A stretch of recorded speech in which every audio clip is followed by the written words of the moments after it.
إن الحمد لله نحمده ونستعينه ونستغفره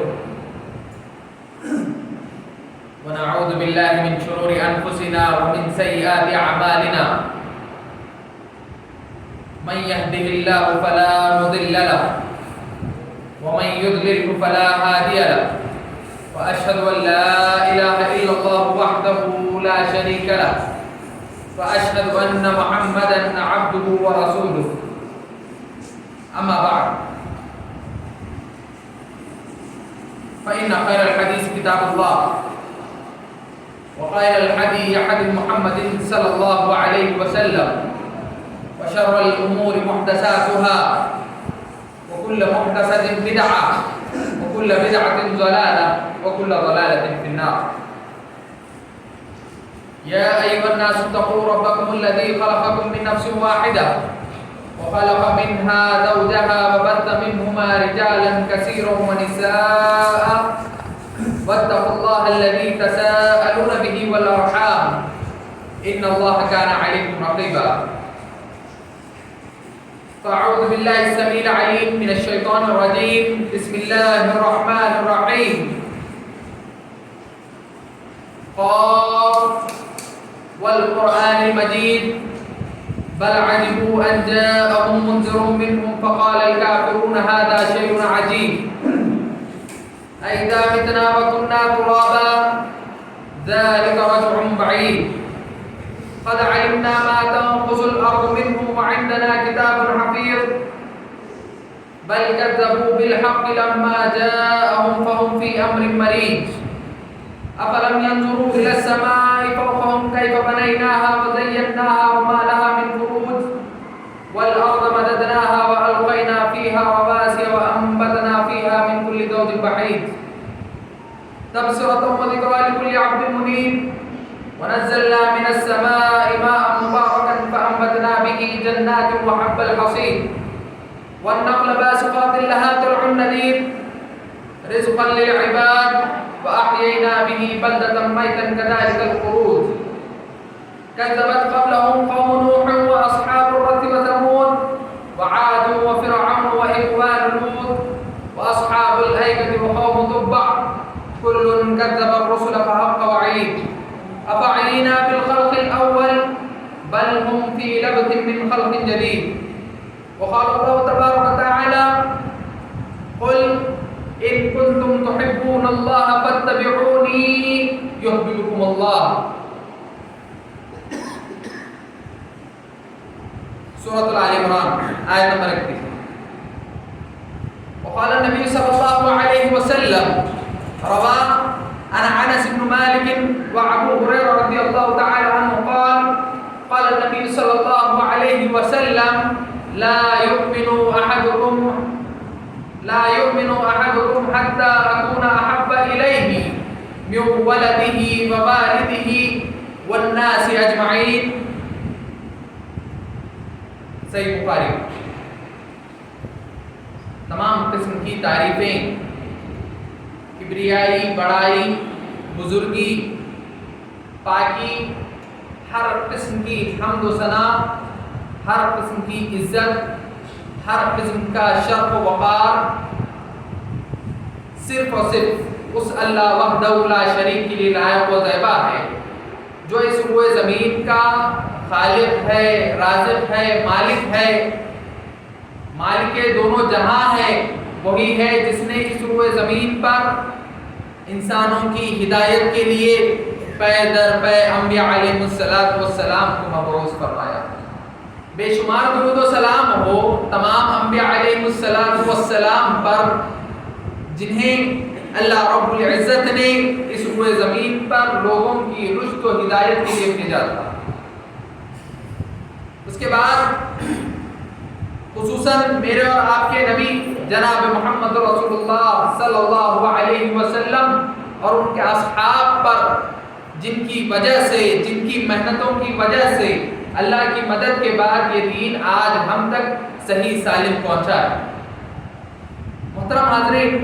اللہ کے نبی صلی اللہ علیہ وسلم نے ایک حدیث میں فرمایا کہ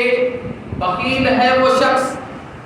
بخیل ہے وہ شخص جس نے محمد رسول اللہ صلی اللہ علیہ وسلم کا نام سنا ہو لیکن اس کی زبان سے صلی اللہ علیہ وسلم نہ نکلا ہو۔ اسی لیے اللہ رب العزت سے دعا گو کہ اللہ رب العزت ہم جب کبھی نبی کریم صلی اللہ علیہ وسلم کا نام سنیں تو ہماری زبانوں پر صلی اللہ علیہ وسلم جاری ہو جائے۔ محترم حضرات، جیسا کہ خطبہ مسنونہ کے بعد سورۃ آل عمران کی ایک آیت کریمہ آپ تمام کے سامنے تلاوت کی گئی، جس سے اس بات کا اندازہ جو اہل علم ہیں انہیں یہ لگ چکا ہوگا کہ آج کا جو خطبے کا عنوان ہے وہ ہے محمد رسول اللہ صلی اللہ علیہ وسلم سے محبت اور اس کے تقاضے۔ محترم حضرات، جیسا کہ آپ تمام جانتے ہیں کہ ابھی جس مہینے سے ہم گزر رہے ہیں وہ کون سا مہینہ ہے؟ ماہ ربیع الاول، جس کا مظاہرہ، جس کی شناخت آپ کو ہمارے آزو بازو کے گلیوں میں، روڈوں پر، یہ تمام جگہ ہمیں اس بات کی نشاندہی ہو جاتی ہے کہ ابھی ہم جس ماہ سے گزر رہے ہیں وہ کون سا ماہ ربیع الاول، کیونکہ جا بجا ہم عید میلاد النبی، اس طرح کے بے شمار پوسٹر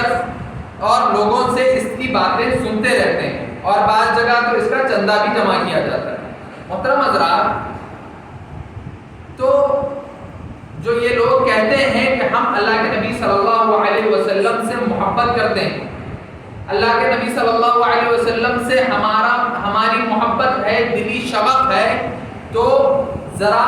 دیکھیں کہ کتنی محبت یہ لوگ اللہ کے نبی صلی اللہ علیہ وسلم اور ان کے اصحاب سے کرتے ہیں، کیونکہ اس روئے زمین پر اللہ رب العزت نے اللہ کے نبی صلی اللہ علیہ وسلم کو سب سے معزز قرار دیا۔ آپ دیکھیں گے جب اللہ رب العزت نے اس روئے زمین کی تخلیق کی، اس کے بعد جب لوگوں کے دلوں کو چھانا تو سب سے بہترین جو دل نکلا وہ اللہ کے نبی صلی اللہ علیہ وسلم کا دل۔ تو اللہ رب العزت نے اپنی نبوت کے لیے محمد رسول اللہ صلی اللہ علیہ وسلم کو چن لیا، اور پھر اس کے بعد جب لوگوں میں دوسروں کا دل دیکھا تو اس کے بعد صحابہ کرام کا دل سب سے اچھا نظر آیا۔ تو ان کے رفقا اللہ کے نبی صلی اللہ علیہ وسلم کے ساتھیوں کے طور پر اللہ کے نبی صلی اللہ علیہ وسلم کو اللہ رب العزت نے ایک عظیم تحفہ جو دیا وہ صحابہ کرام۔ یہ لوگ اللہ کے نبی صلی اللہ علیہ وسلم سے حقیقی معنوں میں دلی محبت کیا کرتے تھے، تو اسی لیے قرآن مجید میں ان کے ایمان کو ہمارے ایمان کے لیے معیار بھی قرار دیا گیا۔ تو ہمیں چاہیے کہ ہم اگر محبت کا دعویٰ کرتے ہیں تو پھر ہمیں چاہیے کہ ہمیں یہ دیکھیں کہ صحابہ کرام جس طرح اللہ کے نبی صلی اللہ علیہ وسلم سے محبت کرتے تھے، کہ آج ہم اسی طرح اللہ کے نبی صلی اللہ علیہ وسلم سے محبت کرتے ہیں، یا پھر جو لوگ محبت کا دعویٰ کرتے ہیں کہ کیا ان لوگوں کی محبت صحابہ کرام کی محبت کے برابر تھی یا نہ۔ تو محترم حاضرین، آج اگر معاشرے میں ہم اس چیز کو دیکھیں اور لوگوں سے سوال کریں کہ کیا آپ اللہ اور اس کے رسول سے محبت کرتے ہیں، تو پھر لوگوں کا کہنا یہ ہوگا کہ یقیناً ہم اللہ اور اس کے رسول سے تو بہت زیادہ محبت کرتے ہیں۔ اسی کا ذکر اللہ رب العزت نے جو ہے قرآن مجید میں کیا،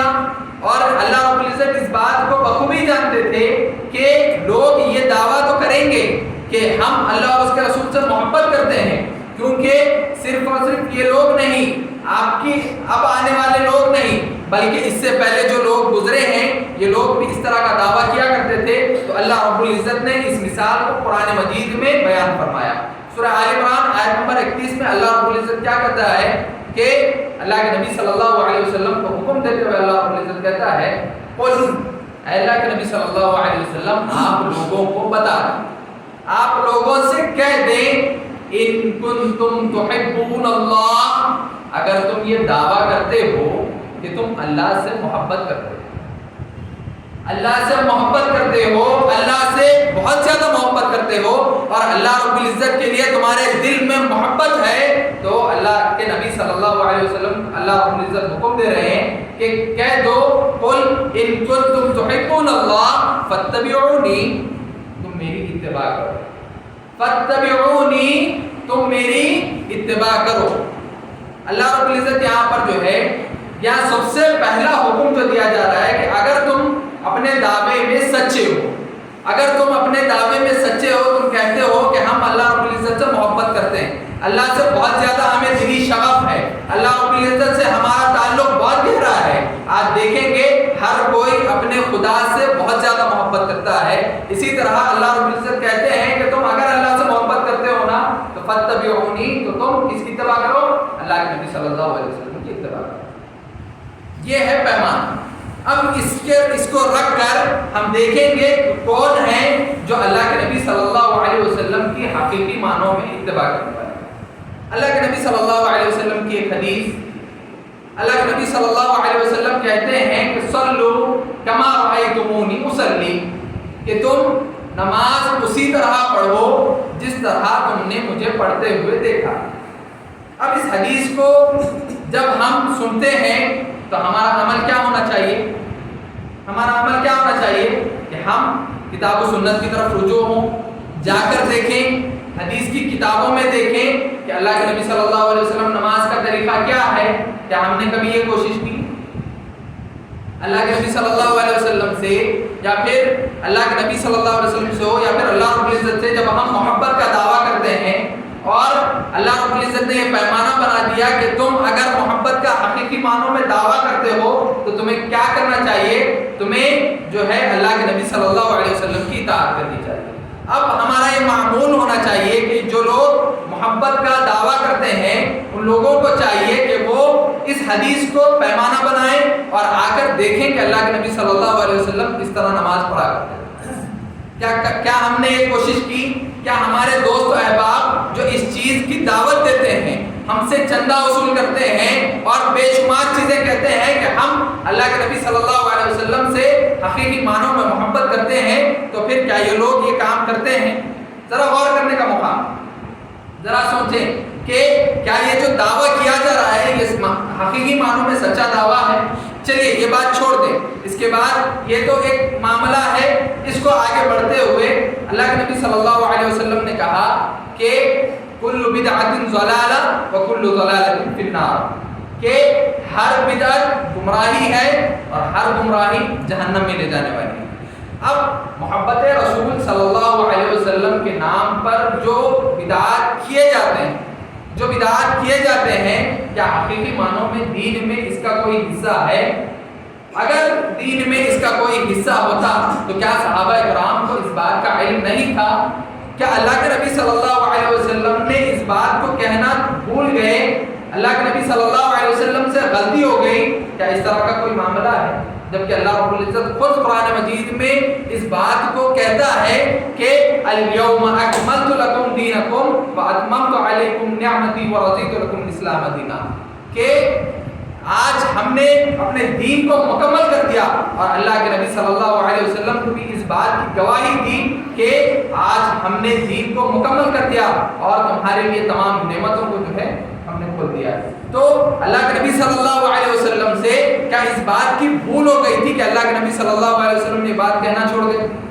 تو محترم حاضرین، ذرا غور کرنے کا مقام ہے، یہ جو دعوے کیے جاتے ہیں کہ یہ دعوے کہاں تک سچے ہیں، حقیقی معنوں میں ہم یا پھر ہمارے کہنے والے جو یہ کہتے ہیں کہ ہم اللہ کے نبی صلی اللہ علیہ وسلم سے محبت کرتے ہیں، تو پھر یہ دعویٰ کہنے میں بڑا آسان ہے، لیکن جب کرنے نکلتے ہیں تو پھر یہ بڑا ہی سخت ہے، کیونکہ اللہ کے نبی صلی اللہ علیہ وسلم نے جس راستے کی طرف رہنمائی کی وہ کون سا راستہ ہے؟ جنت کا راستہ۔ اور جنت کے راستے کے بارے میں اللہ کے نبی صلی اللہ علیہ وسلم نے ایک حدیث میں فرمایا کہ اس روئے زمین پر جنت کا راستہ ایسے ہی مشکل ہے جیسے ایک کانٹوں کے درخت پر آپ ریشم کا جو کپڑا ہوتا ہے اگر وہ ڈال دیں گے تو پھر جب اس کو نکالتے ہیں تو کتنی اس سے نکلتا ہے، کتنی مشکل ہوتی ہے اس کو نکلنے میں۔ ایک کانٹے کا درخت ہے، کانٹے کے درخت پہ آپ کیا کریں، ایک کپڑا ڈال دیں ریشم کا، جو ریشم کا بہت پتلا کپڑا ہوتا ہے نا، وہ ڈال دیا تو نکلتا وہ کتنی مشکل سے نکلتا. تو ایک بندہ مومن کی مثال اللہ کے نبی صلی اللہ علیہ وسلم نے ایسی کہ مشکل حالات آئیں گے, گھر والے کبھی روکیں گے, رشتہ دار روکیں گے, رشتہ دار برا بلا کہیں گے, دوست احباب برا بلا کہیں گے, لیکن صحیح طور پر صحیح راستے پر چلنے والے کی اللہ رب العزت اسے جنت عطا کرے گا. تو محترم حاضرین, ہمیں چاہیے کہ ہم اللہ کے نبی صلی اللہ علیہ وسلم سے دعویٰ کرتے ہیں کہ ہم اللہ کے نبی صلی اللہ علیہ وسلم سے سچی محبت کرتے ہیں, تو پھر ہمیں اللہ کے نبی صلی اللہ علیہ وسلم کے ہر حکم کی اتباع کرنی چاہیے. محترم حاضرین, لیکن آج اگر ہم اپنی زندگی میں دیکھیں تو ذرا غور کریں اس کا مطلب کیا ہے. اللہ کے نبی صلی اللہ علیہ وسلم کی اتباع کرنے کا مطلب کیا ہے؟ جب اللہ کے نبی صلی اللہ علیہ وسلم نے ہمیں کہہ دیا, اللہ کے نبی صلی اللہ علیہ وسلم نے ہمیں جب داڑھی چھوڑنے کا حکم دے دیا تو ہم اس کی خلاف ورزی کرتے ہیں.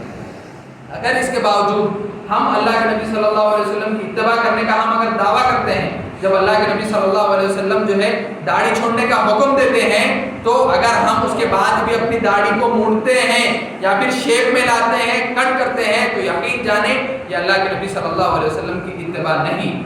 جب آپ جان لیں کہ اللہ کے نبی صلی اللہ علیہ وسلم کی اتباع کے بغیر انسان جنت میں داخل ہی نہیں ہو سکتا. اعمال کے قبول ہونے کے لیے دو شرطیں. سب سے پہلا کیا ہے؟ سب سے پہلی شرط یہ کہ بندہ اخلاص کے ساتھ کوئی بھی عمل کرے.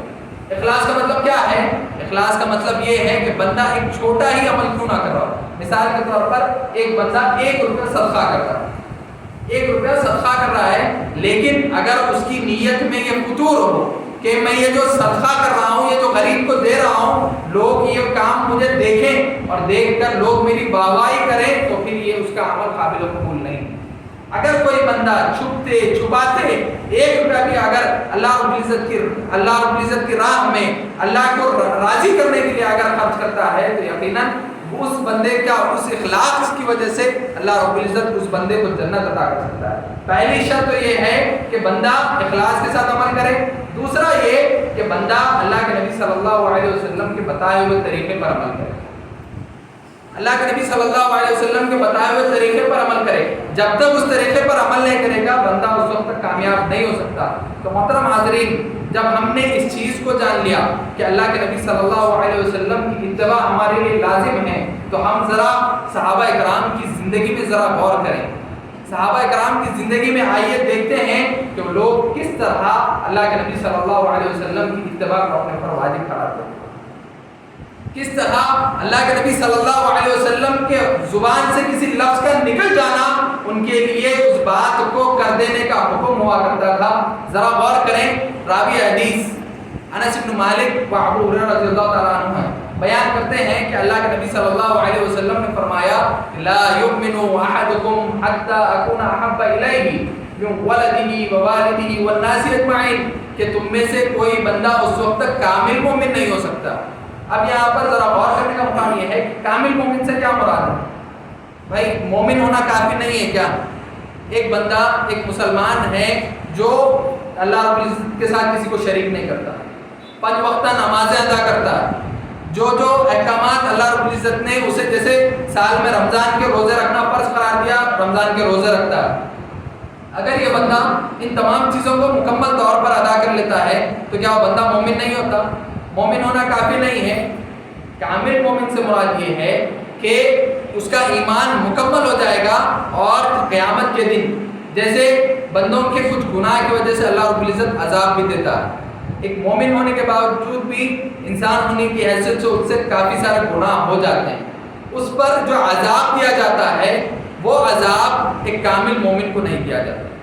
یاد رکھیں, کامل مومن کا ہونے کا مطلب یہ ہے کہ اللہ رب العزت اس بندے کو بغیر حساب و کتاب کے یا پھر بغیر عذاب کے اللہ رب العزت جو ہے اس بندے کو جنت میں داخل کر دے گا. اس کا مطلب یہ ہے, کامل مومن ہونے کا مطلب یہ ہے کہ بغیر کسی عذاب کے اللہ رب العزت کوئی عذاب نہیں ہوگا. جتنی غلطیاں اس سے ہوئی ہوں گی شرک کے علاوہ, بدعت کے علاوہ, اگر اس سے کوئی غلطیاں گناہ کبیرہ کی اگر اس سے سرزد ہو گئی ہوں گی تو اللہ رب العزت اسے معاف کر کے جو ہے اللہ رب العزت جنت میں ڈالے. تو محترم حاضرین, اللہ کے نبی صلی اللہ علیہ وسلم کہتے ہیں, ذرا غور کریں, کس طرح کہتے ہیں کہ لا یؤمن احدکم حتی اکون احب الیہ من ولدہ ووالدہ والناس اجمعین، کہ تم میں سے کوئی بندہ اس وقت تک کامل مومن نہیں ہو سکتا جب تک کہ میں اس کے نزدیک اس کے والدین سے، اس کے اہل و عیال سے، بال بچوں سے زیادہ اور تمام لوگوں میں جتنے لوگ اس کے پاس ہوتے ہیں، جو اس کے بعد سب سے زیادہ محبوب ہیں، اس سے زیادہ جب تک میں اس کے پاس محبوب نہیں ہو جاتا وہ بندہ اس وقت تک کامل مومن نہیں ہو سکتا۔ اسے امام بخاری رحمہ اللہ نے اپنی صحیح میں بیان کیا ہے۔ آپ ذرا غور کریں کہ کس طرح اللہ کے نبی صلی اللہ علیہ وسلم اس بات کی تائید کر رہے ہیں۔ ایک مرتبہ عمر بن خطاب رضی اللہ تعالیٰ عنہ اللہ کے نبی صلی اللہ علیہ وسلم کے پاس آتے ہیں، کہتے ہیں اللہ کے نبی صلی اللہ علیہ وسلم آپ میرے نزدیک تمام لوگوں سے زیادہ محبوب ہیں سوائے میرے نفس کے، سوائے میرے نفس کے، میری جان کے، یعنی آپ تمام جتنے لوگ یہاں پر ہیں، جتنے لوگ میرے دوست احباب رشتہ دار خاندان والے میرے والدین بچے تمام لوگوں سے سب سے زیادہ محبوب ہیں سوائے میری جان کے۔ تو اللہ کے نبی صلی اللہ علیہ وسلم کہتے ہیں لا یا عمر، نہیں ہے عمر، ابھی تم مومن نہیں ہوئے۔ اس کے بعد عمر بن خطاب رضی اللہ تعالیٰ عنہ تھوڑی دیر وقفہ لیتے ہیں اور اس کے بعد کہتے ہیں اللہ کے نبی صلی اللہ علیہ وسلم اب آپ میرے نزدیک تمام لوگوں سے اور پھر میرے نفس سے بھی زیادہ محبوب ہیں۔ تو اللہ کے نبی صلی اللہ علیہ وسلم کہتے ہیں کہ اب تمہارا ایمان مکمل ہوا۔ تو محترم حاضرین، اسی طرح آپ اگر صحابہ کرام کی زندگی میں دیکھنا چاہیں تو ایسے بے شمار واقعات ہیں، لیکن چند ایک واقعات جو بہت زیادہ آپ کے دل کو جھنجھوڑ سکتے ہیں، ایسے کچھ واقعات میں آپ تمام کے سامنے بیان کروں گا۔ سب سے پہلا واقعہ خباب بن عرق رضی اللہ تعالیٰ عنہ کا۔ محترم حاضرین، خباب بن عرق رضی اللہ تعالیٰ عنہ ایک ایسے صحابی رسول ہیں جو اللہ کے نبی صلی اللہ علیہ وسلم کے ساتھ کافی ساری جنگوں میں تھے۔ تو ہوا معاملہ یہ کہ ایک مرتبہ دشمنان اسلام نے، کفار نے خباب بن عرق رضی اللہ تعالیٰ عنہ کو گرفتار کر لیا۔ اس کے بعد خباب بن عرق رضی اللہ تعالیٰ عنہ کو جب سولی پر چڑھانے کا موقع آیا تو کفار مکہ نے مزاحیہ انداز میں یہ کہا کہ اے خباب، تم کیا اس چیز کو پسند نہیں کرتے کہ تمہاری جگہ محمد کو سولی پر لٹکا دیا جائے اور پھر تمہیں اپنے اہل و عیال، اپنے گھر بار بچوں کے پاس بھیج دیا جائے؟ تو ذرا تاریخی جملہ خباب بن عرق رضی اللہ تعالیٰ عنہ پر ذرا غور کریں کہ کس طرح وہ لوگ حقیقی معنوں میں اللہ کے نبی صلی اللہ علیہ وسلم سے محبت کیا کرتے تھے اور کس طرح اللہ کے نبی صلی اللہ علیہ وسلم کی محبت ان کے دلوں میں پیوست ہو گئی تھی۔ خباب بن عرق رضی اللہ تعالیٰ عنہ نے تاریخی جملہ کہا، اے کفار، تم یہ سوچتے ہو کہ تم میری جگہ محمد رسول اللہ صلی اللہ علیہ وسلم کو سولی پر چڑھا دو اور مجھے گھر کی طرف چھوڑ دو، میرے اہل و عیال کی طرف چھوڑ دو؟ میں تو یہ بھی پسند نہیں کرتا کہ اللہ کے نبی صلی اللہ علیہ وسلم جس مقام پر ہیں اس مقام پر انہیں ایک کانٹا چبھایا جائے اور پھر مجھے میری گردن کو آزاد کر دیا جائے۔ ہرگز میں یہ پسند نہیں کرتا۔ اللہ کے نبی صلی اللہ علیہ وسلم کو ایک کانٹا چبھنے کی جو تکلیف ہوتی ہے، یہ تکلیف کو بھی میں پسند نہیں کرتا کہ میں اس سے پہلے سولی پر لٹکا دیا جاؤں۔ اللہ اکبر! ذرا سوچنے کا مقام ہے کہ موت سر پر کھڑی ہے، موت سر پر کھڑی ہے اور ایسے وقت میں یہ جملے نکل رہے ہیں، تو یہ بہت بڑی بات ہے میرے بھائیوں۔ زبان سے دعویٰ کرنا بڑا آسان ہے، ہم کہتے ہیں کہ آج ہم محبت سے محبت کرتے ہیں، لیکن زبانی دعوے ہمارے کام نہیں آئیں گے، کیونکہ اگر کوئی چیز کام آ سکتی ہے تو وہ حقیقی معنوں میں اللہ کے نبی صلی اللہ علیہ وسلم کی اتباع کام آ سکتی ہے۔ اللہ کے نبی صلی اللہ علیہ وسلم نے اپنی چہیتی بیٹی جگر کا ٹکڑا فاطمہ سے کہا تھا، اے فاطمہ، اس دنیا میں مجھ سے جو مانگنا ہے مانگ لو، لیکن قیامت کے دن میں تمہارے تھوڑا برابر کام نہیں آؤں۔ تو محترم حاضرین، ذرا غور کرنے کا مقام ہے کہ کس طرح صحابہ کرام اپنی جانوں کو اللہ کے نبی صلی اللہ علیہ وسلم کے سامنے قربان کیا کرتے تھے۔ اس سے بھی زیادہ ایک ادنا صحابی رسول کا میں آپ تمام کو واقعہ سناؤں گا، ذرا غور سے سنیں۔ ایک صحابی رسول تھے جن کا نام تھا عبداللہ۔ کیا نام تھا؟ جن کا نام کیا تھا؟ عبداللہ۔ تو یہ صحابی رسول، ان کی ایک عادت تھی زمانے جاہلیت سے کہ یہ شراب پیا کرتے تھے۔ یہ صحابی رسول اللہ کے نبی صلی اللہ علیہ وسلم کی ایک ادنا صحابی ہیں۔ آج ہمارے معاشرے میں اگر کوئی شرابی دکھتا ہے تو ہم کتنی نیچے نگاہ سے دیکھتے ہیں، اگر کوئی بات کہتا ہے تو ہمارے معاشرے میں قابل قبول نہیں ہے، کیونکہ کیا کہتے ہیں اسے؟ ارے یہ تو نشیڑی ہے، کیا یہ چرسی ہے، اس طرح بے شمار ایسے الفاظ ہم اس شخص کے لیے کہتے ہیں. لیکن اللہ کے نبی صلی اللہ علیہ وسلم کے زمانے میں ایک صحابی رسول ایسے تھے جن کو یہ عادت تھی کہ وہ شراب پیا کرتے تھے. جب وہ شراب پیتے اللہ کے نبی صلی اللہ علیہ وسلم کو اس بات کا علم ہوتا تو انہیں بلایا جاتا، ان پر کوڑے لگائے جاتے، پھر انہیں بھیج دیا جاتا.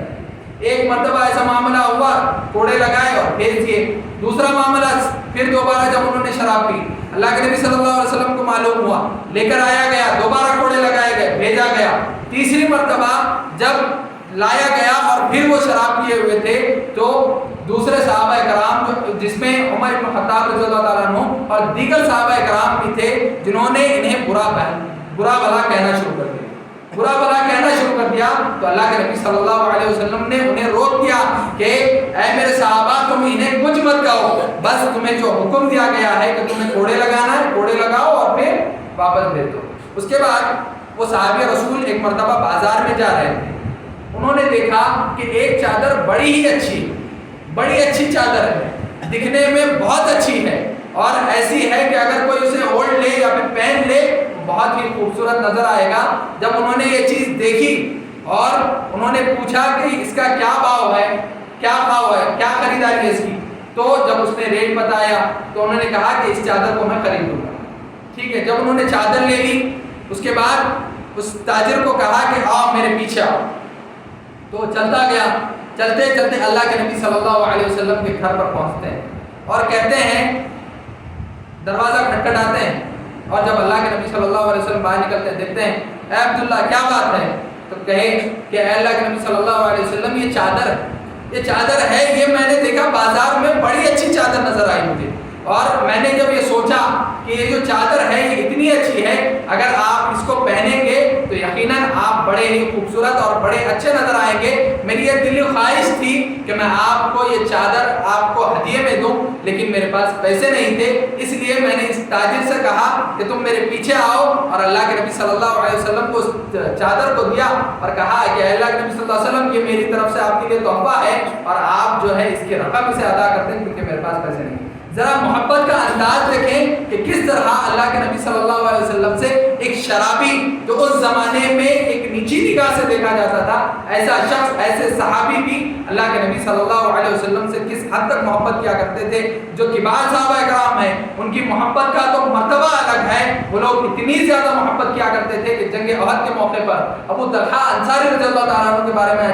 آتا ہے کہ وہ کہتے ہیں اللہ کے نبی صلی اللہ علیہ وسلم جب جنگ کا موقع ہے اور تیر سامنے سے برس رہے ہیں، ایسے وقت میں ابو طلحہ انصاری رضی اللہ تعالیٰ عنہ اللہ کے نبی صلی اللہ علیہ وسلم کو اپنی پیٹھ کے پیچھے چھپاتے ہیں، اور جب اللہ کے نبی صلی اللہ علیہ وسلم ان کے کاندھے کے جانب سے دیکھنے کی کوشش کرتے ہیں تو ابو طلحہ انصاری رضی اللہ تعالیٰ عنہ کہتے ہیں اللہ کے نبی صلی اللہ علیہ وسلم آپ ہرگز نہ جھانکیں، کیونکہ مجھے یہ گوارا نہیں کہ دشمن تیر مارے اور وہ تیر آ کے آپ کو لگ جائے، اس کی بجائے کہ وہ تیر آ کے میرے سینے میں دھس جائے. تو محترم حاضرین، یہ صحابہ کرام کی محبت تھی جو اللہ کے نبی صلی اللہ علیہ وسلم سے وہ لوگ کیا کرتے تھے. تو ہمیں چاہیے کہ جب ہم اللہ کے نبی صلی اللہ علیہ وسلم سے محبت کا دعویٰ کرتے ہیں تو ہم اللہ کے نبی صلی اللہ علیہ وسلم کے حقیقی محبت کا دعویٰ کریں، ان کی اتباع کریں، جو اعمال انہوں نے کرنے کا ہمیں حکم دیا ہے ان اعمال کو کریں، جن کاموں سے روکنے کا یا پھر ہمیں روکنے کا حکم دیا ہے ہمیں ان سے روکنا چاہیے، کیونکہ ہم امت محمدیہ ہیں،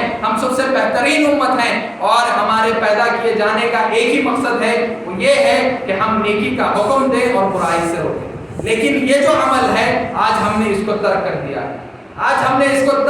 ہے، موقع ہے، محل ہے کہ ایسے وقت میں ہم اللہ کے نبی صلی اللہ علیہ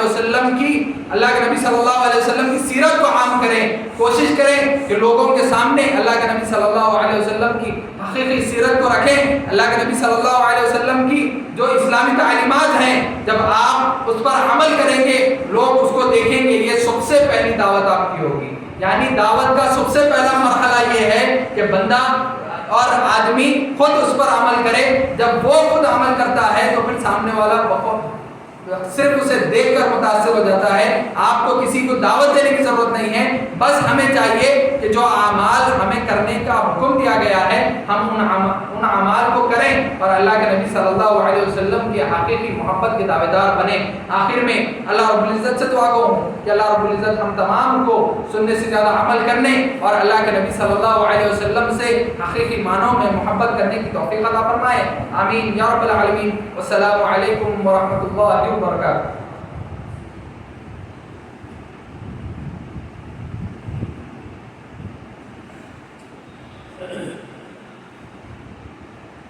ان الحمد للہ نحمده ونستعینه ونستغفره ونعوذ باللہ من شرور انفسنا ومن سیئات اعمالنا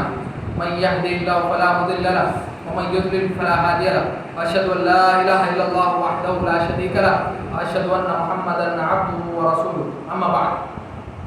محترم حاضرین، جیسا کہ آپ جانتے ہیں کہ آج کا جو دن ہے وہ دن جمعہ کا دن ہے، جس کی شریعت اسلامیہ میں بہت ہی اہمیت بتائی گئی ہے اور شریعت اسلامیہ میں امت محمدیہ کے لیے اس دن کو عید کا دن مقرر کیا گیا. اور عید کا دن یہ ایسا دن ہوتا ہے جس میں ہم زیادہ سے زیادہ اللہ رب العزت کا شکر گزار بنیں، اللہ رب العزت کے شکر گزار بندے بن کے رہیں. لیکن ہمارا معاملہ یہ ہے کہ ہم خطبہ شروع ہونے کے بعد مسجد میں داخل ہوتے ہیں. یہ عمل ہرگز درست نہیں ہے، کیونکہ آپ دیکھیں کہ پچھلی جو قومیں تھیں، بنی اسرائیل کی جو قوم تھی، انہوں نے جس دن کو اپنے عبادت کا دن مقرر کیا تھا، مثال کے طور پر بنی اسرائیل میں ایک قوم مچھوارہ جو قوم تھی، جو لوگ مچھیاں پکڑ کر زندگی گزار بسر کیا کرتے تھے، تو انہوں نے ہفتے کے دن، بنی اسرائیل نے ہفتے کے دن جو ہے اپنی عبادت کا دن مقرر کیا تھا. اور آپ یہ بات بہت ہی مشہور بھی ہے اور آپ تمام اس بات کو جانتے بھی ہیں کہ مکمل ہفتے کا دن انہیں مچھلیاں پکڑنے سے روک دیا گیا تھا نا. مکمل پورا دن، ہفتے کا پورا دن وہ لوگ مچھلیاں نہیں پکڑ سکتے تھے اور انہیں صرف اللہ کی عبادت کرنی تھی. لیکن امت محمدیہ پر اللہ رب العزت نے بڑے ہی رحم کیے اور امت محمدیہ سے اللہ رب العزت نے کہا کہ فَإِذَا نُودِيَ لِلصَّلَاةِ مِن يَوْمِ الْجُمْعَةِ فَاسْعَوْا إِلَىٰ ذِكْرِ اللَّهِ وَذَرُوا الْبَيْعَ، کہ جب کبھی مؤذن تمہیں اذان دے اور نماز کی طرف بلائے تو فوری نماز کی طرف بھاگتے ہوئے، دوڑتے ہوئے جلدی کرو نماز میں آنے کے لیے. پھر اس کے بعد جب نماز ختم ہو جائے پھر اس کے بعد کیا کرو، زمین میں پھیل جاؤ اور اللہ رب العزت کا رزق تلاش کرو. لیکن آج ہمارا معاملہ اس کے برعکس ہوتا ہے کہ ہم جو ہے نماز سے پہلے جتنی ہو سکتی تجارت کرنے کی کوشش کرتے ہیں اور نماز کے بعد اپنی دکانیں بند کر دیتے ہیں. حقیقت میں یہ ہونا چاہیے کہ نماز سے پہلے جلد از جلد دکانیں بند کر کے جو ہے مسجد کو آ جائیں اور پھر جیسے ہی نماز ختم ہوتی ہے پھر جا کر جو ہے تجارت کریں، کیونکہ یہ صحیح طریقہ ہے. اور اللہ رب العزت کا وعدہ ہے کہ اللہ رب العزت نے کہا کہ تم جا کے اللہ کی زمین میں رزق کو تلاش کرو تو یقیناً اللہ رب العزت جو ہے آپ کو رزق عطا کرے گا. تو محترم حاضرین، کوشش کریں شریعت کو سمجھے. شریعت بڑی آسان ہے. امت محمدیہ پر اللہ رب العزت نے بہت سے احسانات کیے ہیں. تو زیادہ اللہ رب العزت ہم سے کیا چاہ رہا ہے؟ جمعہ کے دن جو ہے امام کے ممبر پر چڑھنے سے پہلے جو ہے مسجد میں حاضر ہو جائیں. اتنی اگر ہم کوشش نہیں کر سکتے تو پھر ہمارا دعویٰ کرنا یہ کہ ہم اللہ کے نبی صلی اللہ علیہ وسلم سے محبت کرتے ہیں یا اس شریعت پر سب سے اچھا ہم لوگ عمل کرتے ہیں، تو پھر یہ ہمارا دعویٰ کسی کام کا نہیں ہو سکتا. یہ صرف ہماری زبانی دعوت ہو سکتی ہے. تو محترم حاضرین، بس ایک چھوٹی سی یہ ہے کہ جمعہ کے دن نماز کو جلدی آنے کی کوشش کریں، کیونکہ اس کی بہت ساری فضیلتیں ہیں. بارہا یہ فضیلتیں آپ کو بتائی گئی ہیں. آخر میں اللہ رب العزت سے دعا کروں کہ اللہ رب العزت ہم تمام کو سننے سے زیادہ عمل کرنے کی توفیق عطا فرمائے. آمین. اللهم صل على محمد وعلى آل محمد كما صليت على إبراهيم وعلى آل إبراهيم إنك حميد مجيد. اللهم بارك على محمد وعلى آل محمد كما باركت على إبراهيم وعلى آل إبراهيم إنك حميد مجيد. عباد الله رحمني ورحمكم الله، إن الله يأمركم بالعدل والإحسان وإيتاء ذي القربى وينهى عن الفحشاء والمنكر والبغي يعظكم لعلكم تذكرون. اذكروا الله يذكركم وادعوه يستجب لكم ولذكر الله تعالى أعلى أجل وأكبر وأتم. قم للصلاة.